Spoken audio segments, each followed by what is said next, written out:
बातमी आहे बदलापूरमधून। बदलापूरमध्ये पुन्हा एकदा अल्पवयीन चिमुकलीवरती अत्याचार झाल्याची घटना घडली आहे। एरंजाड गावात 6 वर्षीय चिमुकलीसोबत संतापजनक प्रकार घडलाय। या प्रकरणी 16 वर्षीय अल्पवयीन आरोपीला पोलिसांनी ताब्यात घेतलंय। त्याला बाल सुधार गृहामध्ये पाठवण्यात आलंय।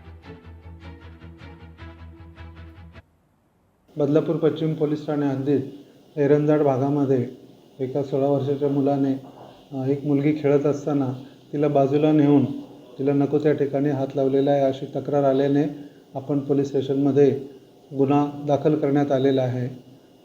त्यानंतर सदर गुन्ह्याचा तपास चालू आहे। आपण सदर विधी संघर्षग्रस्त बालकाला ताब्यात घेऊन माननीय भिवंडी न्यायालयासमोर हजर केलेला आहे। पुढील तपास चालू आहे। लोकशाही मराठी ऐका, पहा, जागरूक रहा।